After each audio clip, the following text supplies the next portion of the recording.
Student, स्वागत है आप सभी का हमारे YouTube channel GK with me में।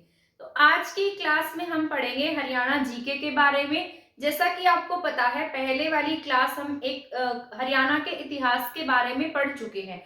उसमें हमने कुछ चीजें जो हरियाणा के इतिहास से संबंधित हैं वो सभी पढ़ ली थी।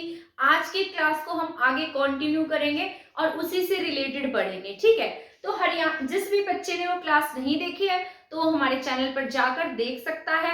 क्लास का लिंक जो होगा वो मैं डिस्क्रिप्शन बॉक्स में लगा दूंगी, आप वहां से जाकर भी पहले वाली क्लास को देख सकते हैं। अगर आपको हमारे हैंड रिटन नोट्स चाहिए तो आप हमारे टेलीग्राम चैनल को ज्वाइन भी कर सकते हैं और डेली करंट अफेयर के नोट्स चाहिए तो वो नोट्स भी आपको वहीं पर अवेलेबल हो जाएंगे, ठीक है। तो स्टार्ट करते हैं जो हमने कल पढ़ा था उससे आगे का। एक बार हम समराइज कर लेते हैं ताकि हमें याद आ जाए कि हमने कल की क्लास में क्या पढ़ा था, ठीक है। तो सबसे पहले बात करते हैं हरियाणा की। हरियाणा को पहले किस किस नाम से जाना जाता था, यानी कि हरियाणा का संबंध कब से शुरू हुआ, कब से हरियाणा अस्तित्व में आया, तो वो सभी हम पहले वाली क्लास में पढ़ चुके थे। मैंने आपको बताया था कि जो हमारा हरियाणा है, हरियाणा के जो नाम है उनके अलग अलग मतलब हैं, यानी कि हर अलग अलग इंसानों के नाम पर हरियाणा के नाम रखे गए हैं। जैसे कुछ लोगों की मान्यताएं हैं कि जो परशुराम जी थे उन्हें हरि कहा जाता था, ठीक है। क्या कहा जाता था उन्हें? हरि। तो इस वजह से हमारे हरियाणा को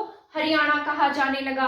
कुछ लोगों का मानना है कि जो हरियाणा है, शिवालिक, वैसे भी हमारे यहाँ पर शिवालिक रेंज है, तो शिवालिक का मतलब क्या होता है? शिव का आलय, यानी कि भगवान शिव का घर। तो हरियाणा को क्या कहा जाने लगा कि ये किसका घर है? भगवान शिव का घर है। तो भगवान शिव का घर होने की वजह से भी इसे क्या कहा जाने लगा? हरियाणा कहा जाने लगा, ठीक है। और इसी तरीके से जो भगवान श्री कृष्ण है, ऐसा माना जाता है कि हमारे हरियाणा में जो अहीर है उनकी अधिकता थी, उसी वजह से अहिरयाणा कहा जाने लगा, जो बाद में अभिरयाणा बन गया। तो ये सभी पॉइंट्स मैंने आपको बता दिए थे। इसके साथ साथ हमने ये भी पढ़ लिया था कि हमारा हरियाणा जो है वो हड़प्पा काल से भी एक फेमस साइट रही थी। सप्त सैंधव प्रदेश जो है वो भी किसमें आते थे? हरियाणा। यानी कि सरस्वती नदी का जो जिक्र है वो सप्त सैंधव प्रदेश में होता है। उसमें 7 नदियां आती थी। कितनी नदियां थी? 7 नदियां, ठीक है।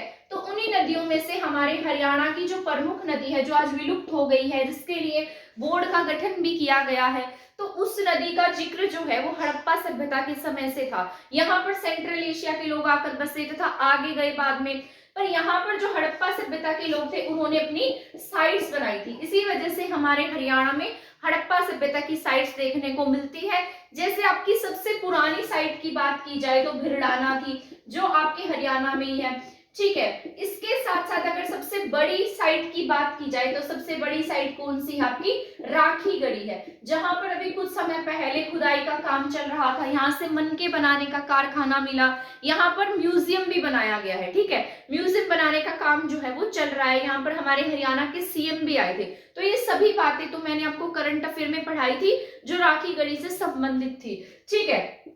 इसके साथ साथ अगर बात की जाए कृषि से संबंधित, तो हमारे हरियाणा में कृषि से संबंधित जो सबसे बड़ी साइट थी उसका क्या नाम था?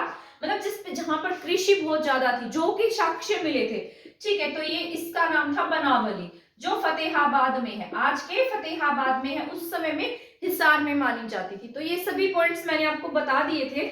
इसके साथ साथ बात की जाए हमारे कुछ और पॉइंट्स की, जैसे अब बात की जाए हरियाणा की, तो हरियाणा का जिक्र जो है वो सबसे पहले ऋग्वेद में मिलता है। ये पॉइंट बहुत इंपॉर्टेंट था और ये पॉइंट मैंने आपको बताया भी था।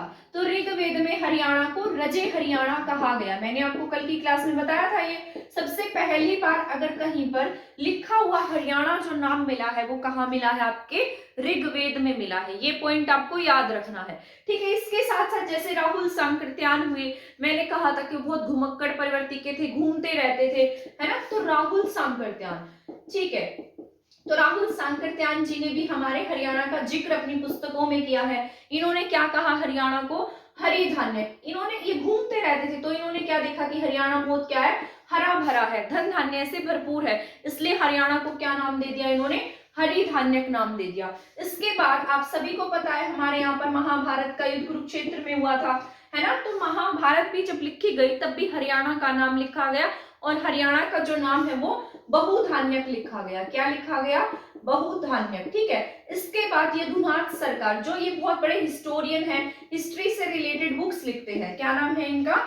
यदुनाथ सरकार, ठीक है। तो यदुनाथ सरकार ने हरियाणा को क्या कहा है? इन्होंने हरियाणा को हरियाल कहा है। मैंने आपको कल याद भी कराया था कि हरियाल और सरकार, ऐसे याद रखना, हरियाल और सरकार, ठीक है। तो कल की क्लासेस में हमने ये पढ़ा था। इसके साथ साथ डॉक्टर एच.आर. गुप्ता, ये भी मैंने आपको पढ़ाया था, एच.आर. गुप्ता। एच.आर. गुप्ता जी जो थे वो बहुत पढ़े लिखे इंसान थे, तो इन्होंने क्या कहा हमारे हरियाणा को? आर्यना। आर्यना कौन थे? जो सेंट्रल एशिया से आए थे और हमारे इंडिया में आकर बस गए थे, तो इन्हें हमने कहा आर्यना। आर्यना का मतलब होता था कि बेस्ट।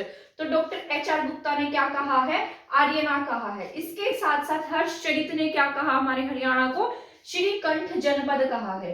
क्या कहा? श्रीकंठ जनपद, ठीक है। तो मैंने ये आपको कल की क्लास में सारा बता दिया था। किसने कहा? हर्षचरित ने। हर्षचरित किसका दरबारी कवि था? हर्षचरित में कहा गया है। हर्षचरित किसने लिखी थी? बाणभट्ट ने, ठीक है। बाणभट्ट थे दरबारी कवि। हर्षचरित तो पुस्तक का नाम था, है ना। तो बाणभट्ट जो थे वो किसके दरबारी कवि थे? हर्षचरित के दरबारी कवि थे, ठीक है। और हर्षवर्धन के, सॉरी ये सभी मिक्सअप हो गया। किसने कहा था? किसके दरबारी कवि थे? हर्षवर्धन के। तो आपको ये जितने भी पॉइंट्स थे मैंने पढ़ा दिए थे। मैंने आपको बताया था कि यहाँ तक में जितने भी नाम आए हैं उन सभी में कहीं पर भी हरियाणा को हरियाणा नाम नहीं कहा गया, यानी कि यहाँ तक कुछ अलग अलग नामों से हरियाणा को संबोधित किया गया है। हरियाणा का जो हरियाणा नाम है वो 10वीं शताब्दी के बाद देखने को मिलता है। और अब हम स्टार्ट करेंगे हमारा न्यू क्लास, ठीक है, हमारा न्यू चैप्टर। इसके आगे की बात कर लेते हैं। यहाँ तक मैंने आपको इसलिए समराइज करा दिया है ताकि कल वाला आपके दिमाग में जो आपने कल पढ़ा था वो आपको रिकॉल हो जाए, और आप अगर उसे थोड़ा बहुत भूल गए हैं तो आप उसको वापस से याद कर सके, ठीक है। इसके बाद बात करते हैं कि हरियाणा जो है, हरियाणा कब कहा जाने लगा? किसने हरियाणा को हरियाणा कहा? ठीक है, हमारे हरियाणा में ही दो कवि कह लीजिए या लेखक कह लीजिए, कवि और लेखक दोनों एक साथ साथ थे। सबसे पहले बात करते हैं पुष्पदंत की। किसकी बात करते हैं? पुष्पदंत की, ठीक है। पुष्पदंत जी जो थे ये आपके 10वीं शताब्दी में इन्होंने पुस्तक लिखी थी। कौन सी शताब्दी में? 10वीं शताब्दी में, ठीक है। तो 10वीं शताब्दी में इनके द्वारा एक पुस्तक लिखी गई जिसका परिपाल्य हरियाणु, ठीक है। तो ये क्या थी इन्होंने अपनी पुस्तक लिखी थी, उसमें इन्होंने ये नाम लिखा था, अखिल परिपाल्य हरियाणु या हरियाणा कह लीजिए। और इनकी पुस्तक जो थी उसका नाम था महापुराण। क्या नाम था? महापुराण। ये वो वाली पुस्तक नहीं है जो पुराणों वाली होती है, हमारे यहाँ 18 पुराण है, ये वो पुराण नहीं है। इनकी पुस्तक का नाम क्या है? महापुराण है, ठीक है। तो इन्होंने महापुराण नामक पुस्तक में हरियाणा का नाम क्या लिखा है? अखिल परिपाल्य हरियाणु। और यहीं से जो हरियाणा है वो नाम निकल कर आया, ठीक है। तो इसके बाद से जो पुष्पदंत जी थे ये कैसे कवि थे? जैन कवि थे। आपको याद रखना है, पुष्पदंत जी जैन कवि थे और इन्होंने हमारे हरियाणा का जिक्र किया है। किसमें? अपनी पुस्तक में, महापुराण में। रोहतक के आसपास के एरिया के बारे में इन्होंने लिखा था अपनी पुस्तक में। इसके बाद बात की जाए कि जो 10वीं शताब्दी तक तो हरियाणा शब्द देखने को मिला, लेकिन अब जब परमानेंट इसका जो नाम है वो कब रखा गया? 14वीं शताब्दी के आसपास की बात है, 14th सेंचुरी, ठीक है, 14वीं शताब्दी के आसपास की बात। अब यहाँ पर 14वीं शताब्दी की बात हो रही है तो आप यहाँ से अंदाजा लगा सकते हैं कि ये 1300 के आसपास रहा होगा, ठीक है। तभी हम इसे क्या पढ़ते हैं? एक साल के बाद की शताब्दी पढ़ते हैं, है ना। जैसे अब आपके यहाँ पर 2022 चल रहा है तो आप क्या पढ़ेंगे? 21वीं सदी बोलते हैं ना इसको, एक साल आगे बोलते हैं। तो अब आप यहाँ से अंदाजा लगा सकते हैं कि ये क्या था? 1300 के आसपास का टाइम था जब आपके यहाँ पर 1351 और 1354 में कौन एक्टिव रहा था? फिरोज शाह तुगलक। कौन था? फिरोज शाह तुगलक। आपने पढ़ा होगा फिरोज शाह तुगलक ने पहले फतेहाबाद बसाया, ठीक है। क्या बसाया इसने? पहले फतेहाबाद। फतेहाबाद के बाद में इसने क्या बसाया है? हिसार बसाया, है ना। तो यहाँ पर उसने गुजरी महल भी बनवाया था। तो अब यहाँ से अंदाजा लगा सकते हैं कि तुगलकों के समय, यानी कि दिल्ली सल्तनत का समय था। उस समय में क्या था? दिल्ली सल्तनत थी, ठीक है। क्या थी उस समय? दिल्ली सल्तनत, ठीक। तो दिल्ली सल्तनत का समय था और दिल्ली सल्तनत के समय उस समय तुगलकों का राज था। तुगलकों के राज के समय 1351-1354 में उन्होंने हमारे हरियाणा के 2 शहर बसाए। उसके बाद 14वीं शताब्दी में हरियाणा को पूर्ण रूप से हरियाणा के रूप में जाना जाने लगा, यानी कि इसका परमानेंट नाम हरियाणा पड़ गया। ठीक है, और इन्होंने 14वीं शताब्दी में एक और जैन कवि थे जिनका नाम था श्रीधर। ठीक है, वैसे तो सबसे पहला नाम पुष्पदंत जी की पुस्तक में देखने को मिलता है। ये कैसे कवि थे? जैन थे। ठीक है, जैन कवि या लेखक थे। तो ये दोनों बहुत इंपॉर्टेंट है और बहुत ही ज्यादा मतलब जरूरी आपके एग्जाम के पॉइंट ऑफ व्यू से। जैन कवि और क्या थे? ये लेखक थे। नाम क्या था इनका? श्रीधर। तो आपको ये पॉइंट्स जो है वो याद रखने हैं, श्रीधर जी के बारे में और पुष्पदंत के बारे में। पुष्पदंत जी के बारे में आपके एग्जाम्स में पूछा भी गया है। एक बार जब आपके ग्रुप डी का एग्जाम हुआ था उसमें पूछा गया था कि जो पुष्पदंत है कौन सी भाषा के कवि हैं। ठीक है, तो उसमें कुछ ऑप्शंस दिए गए थे, तो वहां पर आपको टिक करना था जैन कवि है। ठीक है, इसके बाद श्रीधर जी जैन कवि हुए। उन्होंने एक पुस्तक लिखी थी जिसका नाम था पाषाणौ चरियु। ठीक है, क्या नाम था इनकी पुस्तक का? पाषाणौ चरियु। इसमें इन्होंने हरियाणा को हरियाणे कहकर संबोधित किया। क्या कहा था इन्होंने? हरियाणे। ठीक है, और इन्होंने हरियाणा कहकर संबोधित किया था। इनकी पुस्तक थी महापुराण। महापुराण का एक पार्ट था अखिल परिपाल्य हरियाणा, उसमें इन्होंने क्या कहा है? हरियाणा। यहाँ पर क्या शब्द यूज किया इन्होंने? हरियाणा शब्द का यूज किया पुष्पदंत जी ने। इसके बाद श्रीधर ने क्या कहा है? हरियाणे कहा है। और इसके बाद हमारे हरियाणा को हरियाणा नाम से जाना जाने लगा। ठीक है, तो आपको ये सभी पॉइंट्स जो हैं वो याद रखने हैं। इसको बाद में मैं समराइज करा दूंगी, मैं लिख दूंगी यहाँ पर सारे पॉइंट्स जो भी मैंने पढ़ाए हैं, फिर उसे रिवाइज करा दूंगी। ठीक है, फिर आपको ये अच्छे से भी याद हो जाएगा। तो हमने पुष्पदंत जी के बारे में पढ़ लिया है। 10वीं शताब्दी में पुष्पदंत जी ने हरियाणा को हरियाणा शब्द कहकर संबोधित किया। इसके बाद श्रीधर जी 14वीं शताब्दी में आए। 14वीं शताब्दी के बाद हमारे हरियाणा को हरियाणा कहा जाने लगा। ये सभी पॉइंट्स हमने पढ़ लिए हैं। तो हरियाणा का जिक्र कब आता है? 10वीं शताब्दी में आता है। जो पूर्ण रूप से कब हरियाणा को हरियाणा कहा जाने लगा? 14वीं शताब्दी में। तो ये सभी पॉइंट्स जो है वो आपको याद रख लेने हैं। इसके बाद बात करते हैं, ऐसी भी मान्यताएं हैं, ऐसा कहा जाता है कि जो हरियाणा है ना वो पहले 10 किलों से घिरा हुआ था, यानी कि किले बने हुए थे हरियाणा के चारों तरफ, क्योंकि हरियाणा जो बहुत उपजाऊ भूमि थी और यहाँ पर बहुत अमीर लोग रहते थे, समृद्ध लोग थे। ऐसा भी कहा गया है ग्रंथ, मतलब जैसे वेद थे, उपनिषद थे, पुराण थे, उन सभी में कहा गया है कि जो हरियाणा है वो बहुत समृद्ध था, यानी कि इसका जो कल्चर था ना वो बहुत बेस्ट था। यहाँ के लोगों का रहन सहन, इनका पहनावा, इनकी बोली बहुत वेल मैनर्ड थी। ठीक है, तो हरियाणा को क्या कहा गया? वेल मैनर्ड है, यानी कि बहुत समृद्ध है। कैसे हैं हरियाणा के लोग? समृद्ध हैं और बहुत अच्छे हैं। ठीक है, ऐसा कहा गया किसमें? वेदों में, पुराणों में, और जो उपनिषद थे वो उन सभी में हरियाणा का जिक्र मिलता है। ठीक है, तो आप ये पॉइंट्स याद रखेंगे। हमारे हरियाणा को क्या कहा गया है? बहुत अच्छा बताया गया है वेदों में। ठीक है, कि ऐसा भी कहा गया कि यहाँ के लोगों की जो भाषा है वो बहुत अच्छी थी। तो आज तो आपको पता है हमारी भाषा कैसी है, अच्छी है नो डाउट, बट जब हम बोलते हैं तो सामने वाला डर जाता है ना। तो यहाँ पर ऐसा कहा गया कि हरियाणा के लोगों का कल्चर, पहनावा, उनका रहन सहन, उनकी भाषा बहुत अच्छी है। और पहले ऐसा माना जाता था कि मान लीजिए क्या है? हरियाणा है। ठीक है, और हरियाणा को क्या कहा गया? दर्शान। क्या कहा गया इसे? दर्शानम। संस्कृत का भाषा का शब्द लगा लीजिए जिसका अर्थ है 10 किले। ठीक है, तो हरियाणा जो ऐसा लगा लीजिए ये क्या है? हरियाणा है, और हरियाणा के चारों तरफ क्या बने हुए थे? ऐसे मिट्टी के 10 किले बने हुए थे। ठीक है, ये कितने हो गए? 4 5, यहाँ 6 7 8 ऐसे लगा लीजिए। ये क्या थे? मतलब 10 किले थे। टोटल कितने किलों से घिरा हुआ था? ये 10 किले से घिरा हुआ था। कौन? हमारा हरियाणा। ठीक है, क्योंकि बहुत समृद्ध था तो लोगों ने क्या किया? बाहर इसके बाउंड्री बना दी, यानी कि किले बना दिए ताकि कोई यहाँ पर आक्रमण ना कर सके। ठीक है, तो ऐसी मान्यताएं हैं, ऐसा कहीं लिखा नहीं गया है, ऐसी मान्यताएं हैं। ठीक है, पर ये कैसे थे? मिट्टी के बने हुए थे, तो ये क्या हो गए? खत्म हो गए। मिट्टी से बनी हुई चीजें तो खत्म ही हो जाती हैं, और ऐसा माना जाता है कि अब सिर्फ 3 किले हैं। ठीक है, तो 3 किले ही बचे थे। ये आपको याद रखना है। कितने किले बचे? 3 किले, और थे कितने? 10 किले थे। हरियाणा जो है वो चारों तरफ से कितने किलो से घिरा था?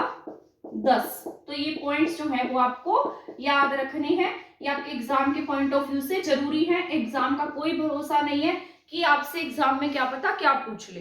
ठीक है, तो आपको ये पॉइंट याद रख लेने हैं। हरियाणा जो है वो 10 किले से घिरा हुआ था, जिसमें से आज केवल आपको 3 किले ही देखने को मिलते हैं। ठीक है, इसके बाद मैं आपको बताती हूँ कि जो हरियाणा है इसे अलग अलग नामों से जैसे जाना जाता था, तो यहाँ पर कुछ एरिया जो था वो कुरुक्षेत्र यानी कि कुरुओं का क्षेत्र था, इसमें से कुछ बहुधान्यक था, आर्यव्रत, ब्रह्मार्यव्रत।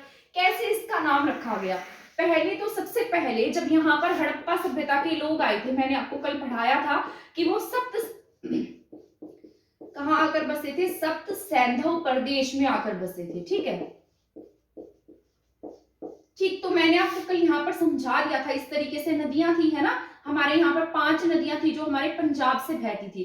एक प्रमुख नदी थी इनकी सहायक नदी, जिसका नाम था सिंधु नदी। मैंने आपको कल इसके बारे में भी पढ़ाया था। सिंधु के साथ साथ हमारे हरियाणा की सरस्वती थी। ठीक है, और इसके साथ साथ SRJC भी थी, यानी कि 5 नदियां जो आपके पंजाब से बहती थी। ठीक है, तो इन सभी को मिलाकर क्या बनता था? सप्त सैंधव प्रदेश। यहाँ पर कौन आकर रहे?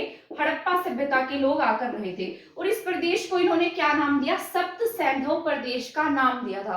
आपको याद रखना है किसे क्या नाम दिया गया?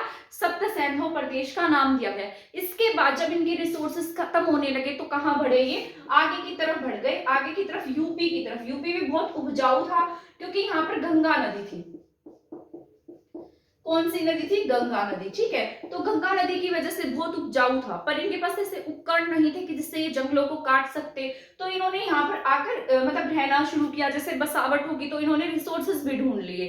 ठीक है, जैसे लोहे का आविष्कार ढूंढा, तो जंगलों को साफ किया, बहुत अधिक उपजाऊ बना दिया उस एरिया को। ठीक है, तो यूपी तक के एरिया से चलते चलते ये आगे उत्तर भारत की तरफ चले गए। जैसे यूपी के बाद बिहार, झारखंड, उड़ीसा। ठीक है, झारखंड, उड़ीसा, यहाँ तक की बेल्ट तक ये पहुंच चुके थे। कौन?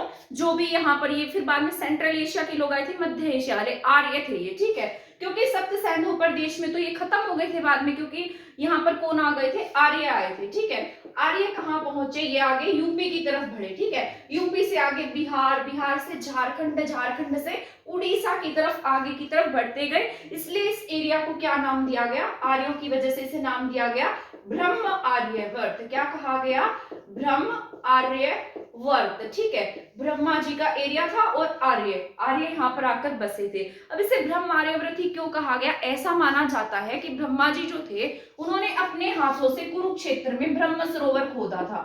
ठीक है, कहां पर? कुरुक्षेत्र में। आप सभी जानते हैं किसके बारे में? ब्रह्म सरोवर के बारे में। जो भी कुरुक्षेत्र गया होगा उसे पता होगा ब्रह्म सरोवर के बारे में। तो ऐसी मान्यताएं हैं कि जो ब्रह्म सरोवर था वो जो ब्रह्मा जी हैं जिन्होंने सृष्टि की रचना की थी, इन्होंने अपने हाथों से ही इसको खोदा था। किसे? ब्रह्म सरोवर को। इसीलिए इसे क्या कहा जाता है? हमारे हरियाणा को क्या कहा जाता है? सभ्यता का पालना कहा जाता है। ठीक है, तो क्या कह देते हैं हरियाणा को? हरियाणा क्या है? सभ्यता का पालना है। ठीक है, तो तभी तो मैंने आपको बताया था हरियाणा की सभ्यता सबसे अच्छी मानी जाती थी। सबसे पहले, सबसे उत्कृष्ट यानी कि सबसे बेस्ट थी हरियाणा। ठीक है, क्या था? हरियाणा सबसे बेस्ट था, तो उत्कृष्ट था, बेस्ट था। ठीक है, तो आप यहाँ पर इसको नोट डाउन कर सकते हैं। तो ब्रह्म सरोवर से ऐसा माना गया कि क्या है? ये ब्रह्मा जी की स्थली है, ब्रह्मा जी ने इसे खोदा है। ठीक है, तो ये बहुत पवित्र स्थान था, इसलिए इसे क्या कहने लगे? और आर्य यहाँ पर रहते थे, तो ब्रह्म आर्यव्रत इसका नाम रखा गया। तो कहां से कहां तक फैले? ये हमारे सिंधु नदी से होते हुए आपके ओडिशा तक पहुंच गए। ठीक है, तो आपको पॉइंट याद रखने। तो ये एरिया क्या कहा गया? ये पूरा का पूरा बेल्ट क्या थी? आपके ब्रह्म आर्यव्रत थी। इसके बाद ये नीचे के एरिया की तरफ गए और विंध्याचल पर्वत कहां तक पहुंचे? विंध्याचल पर्वत यानी कि नर्मदा नदी तक पहुंचे थे। ये कहां तक?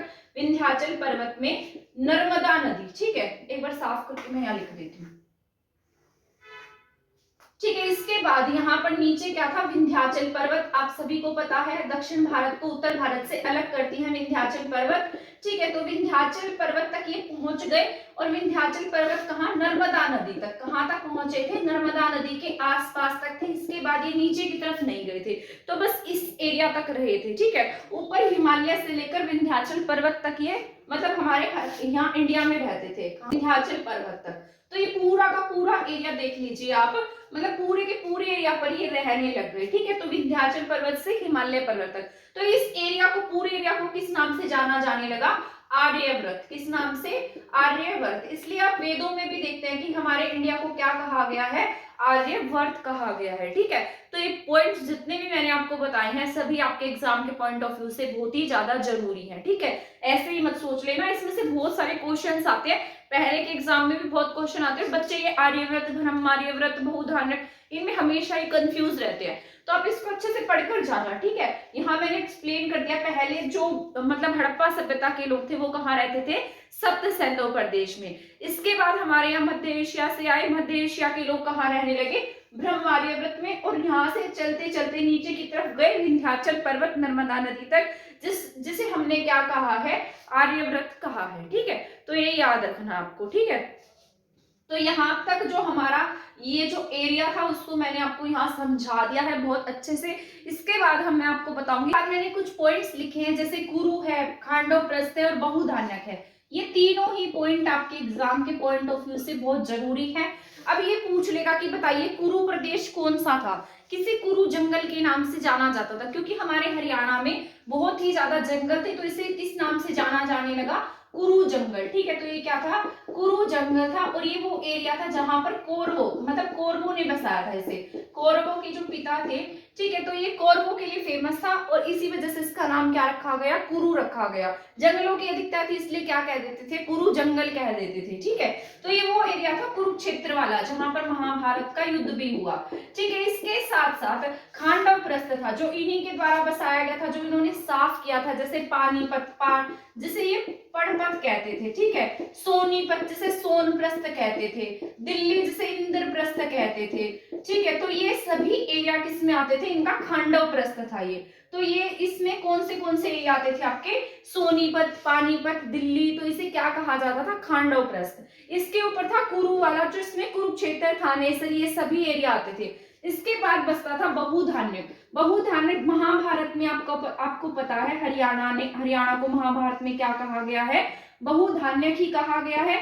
बहुधान्यक में आपके जैसे रोहतक है, हिसार है, सिरसा है, क्योंकि ये सभी पहले एक ही थे, ठीक है। तो ये सभी किसमें काउंट होते थे, आपके बहुधान्यक में, ठीक है।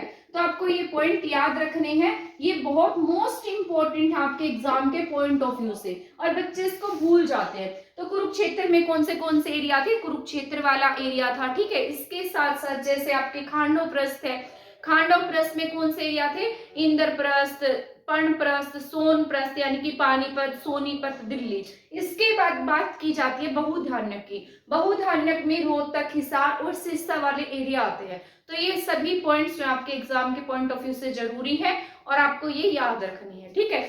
इसके बाद बात करते हैं वेदों की, पुराणों की, उपनिषदों की, अरण्य की, ठीक है। आप सभी ने वेद, पुराण, उपनिषद के बारे में पढ़ा होगा। सबसे पहले मैं आपको थोड़ा बहुत बता देती हूँ कि क्या होते हैं। जैसे वेद हैं, ठीक है, वेद लिखे गए थे, वेदों का संकलन किया गया था, ये लिखे गए थे। जैसे वेद, जैसे आपका ऋग्वेद है ना, ये प्योर संस्कृत भाषा में लिखे गए थे, और इनकी भाषा क्या थी, बहुत मुश्किल थी, जिसे सिर्फ ज्ञानी लोग ही समझ सकते थे, यानी कि बहुत ज्यादा जो पढ़े लिखे थे, बहुत ज्यादा ऋषि मुनि टाइप के लोग थे, ठीक है। तो वो ही इसे समझ सकते थे, और ये बिल्कुल प्योर संस्कृत भाषा में था। मतलब बहुत जो कठिन भाषा होती थी संस्कृत की पहले, जिसे ऋषि मुनि जानते थे, ठीक है। तो वो वेद थे। वेदों के बाद बात की जाए हमारे यहाँ पर, इसके बाद बात करते हैं उपनिषद की, ठीक है।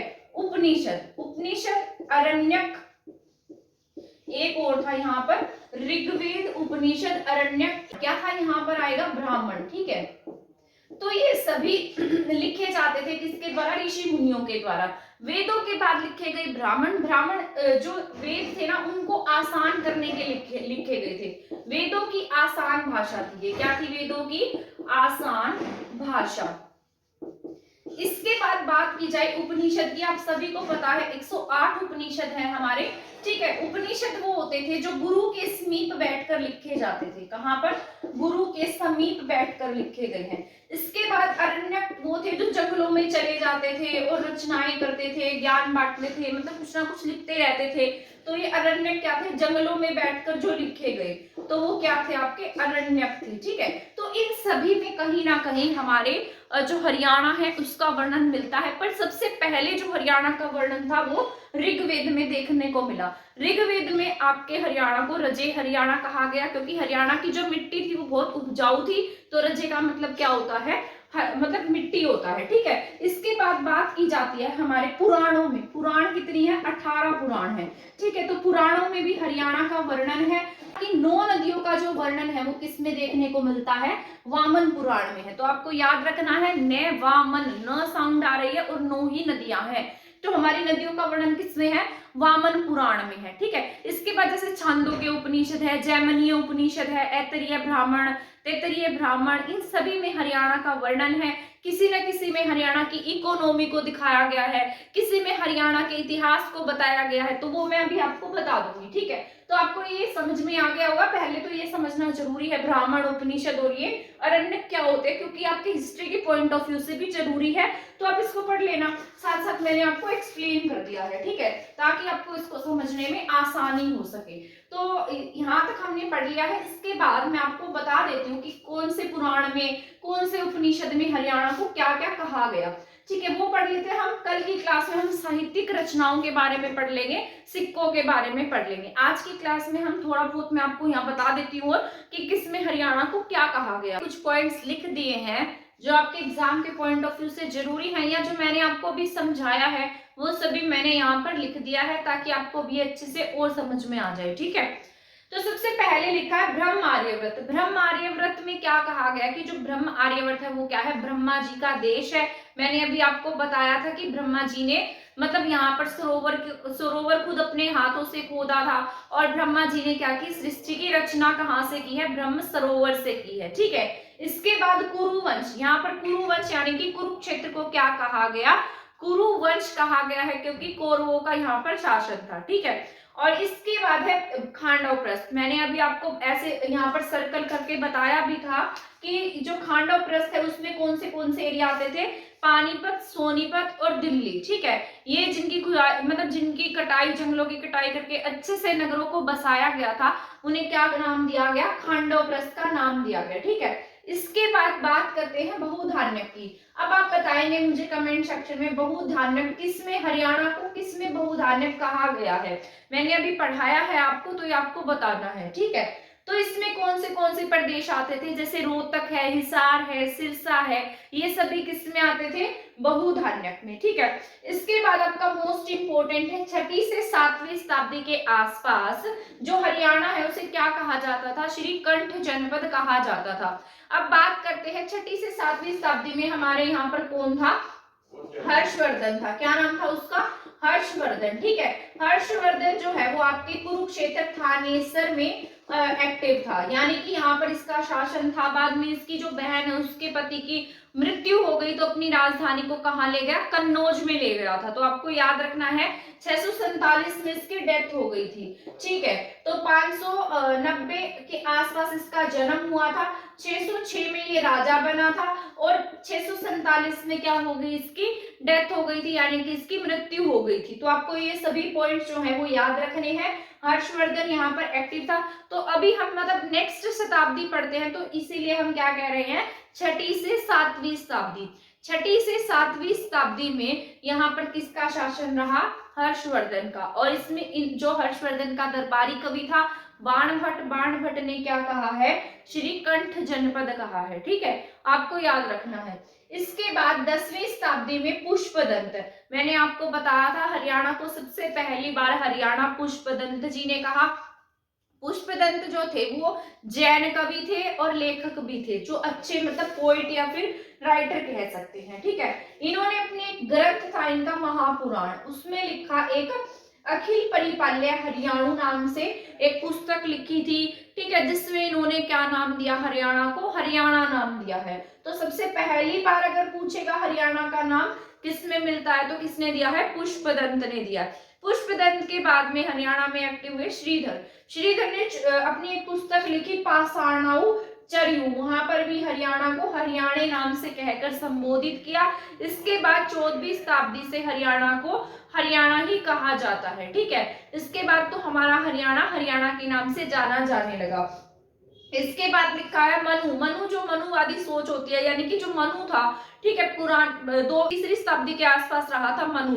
मनु क्या था, मतलब वो जो ब्राह्मण थे, जैसे हमारा देश 4 वर्णों में बटा हुआ था, तो ब्राह्मणों को सबसे सर्वश्रेष्ठ समझता था और ये बिल्कुल कट, तो ये क्या था, मनु था। तो मनु के अनुसार क्या है हरियाणा का नाम, ब्रह्म आर्यव्रत है। इसके बाद बात की जाए स्कंद पुराण की, तो स्कंद पुराण के कुमारिका खंड में हरियाणा को क्या कहा गया है, हरियाला कहा गया है। एक और व्यक्ति थे जिन्होंने हरियाणा को हरियाला कहा था, तो वो थे यदुनाथ सरकार। क्या नाम था उनका, यदुनाथ सरकार। यदुनाथ सरकार के साथ साथ हमारे हरियाणा को स्कंद पुराण में, मैंने आपको बताया था हमारे 18 पुराण है और हर अलग अलग पुराणों में, उपनिषद में, ग्रंथों में अलग अलग नाम दिए गए हैं। तो स्कंद पुराण के कुमारिका खंड में, इसके अलग अलग खंड होते हैं, तो कुमारिका खंड में हरियाणा को हरियाला कहा गया है। इसके बाद है नकुल दिग्विजय। नकुल दिग्विजय जो है वो नकुल के द्वारा लिखा गया था, ठीक है। तो इन्होंने इसमें रोहतक का वर्णन किया है, ठीक है। तो ये आपको याद रखना है, ये एग्जाम में पूछा जाता है। नकुल दिग्विजय में किसका वर्णन है, आपके रोहतक का वर्णन देखने को मिलता है। इसके बाद मोस्ट इंपोर्टेंट है ये पॉइंट आपका, मैंने आपको बताया भी था, जो वामन पुराण है, वामन पुराण में हरियाणा की 9 नदियों का वर्णन देखने को मिलता है। कितनी नदियां हैं, 9 नदियां, जिसमें से आपकी जो मोस्ट फेमस है सरस्वती नदी, ठीक है। अभी तो इसमें से 2-3 नदियां ही रह गई हैं, तो सरस्वती नदी है, वैतरणी है, आपगा है, मंदाकिनी है, मधुश्रवा है, अंशुमती है, कोशकी है, दृश्वती और हिरण्यवती है। तो ये टोटल कितनी नदियां हैं, 9 नदियां हैं, जिसका वर्णन किसमें देखने को मिलता है, वामन पुराण में है। वामन पुराण में हरियाणा की कितनी नदियां हैं, 9 नदियां हैं। इसके बाद शतपथ और अरण्यक ग्रंथ, मैंने अभी आपको थोड़े देर पहले ही बताया था कि हरियाणा का जो कल्चर है वो बहुत अच्छा था, समृद्ध था, यहाँ के लोग वेल मैनर्ड थे। तो किसमें कहा गया, शतपथ ब्राह्मण और अरण्यक ग्रंथों में हरियाणा को वेल मैनर्ड कहा गया, बहुत अधिक समृद्ध कहा गया है। इसके बाद बात करते हैं जैमिनीय ब्राह्मण की, ठीक है। ये इंपॉर्टेंट है आपके, जो मैं आपको ये दोनों बताने जा रही हूँ, ठीक है। जैमिनीय ब्राह्मण में हरियाणा के जीवन के जो सामान्य जीवन है, यानी कि यहाँ के लोग कैसे रहते थे, ठीक है, तो जो बिल्कुल सामान्य जीवन होता है उसकी जानकारी किसमें है, जैमिनीय ब्राह्मण में। याद रखना ये पॉइंट जरूरी है। इसके बाद है छांदोग्य उपनिषद, ठीक है। तो छांदोग्य उपनिषद में हरियाणा के सामाजिक और आर्थिक जीवन की जानकारी मिलती है। सामान्य जीवन की किसमें है, जैमिनीय में है। सामाजिक और आर्थिक की बात की जाए तो इसकी जानकारी छांदोग्य उपनिषद में है, ठीक है।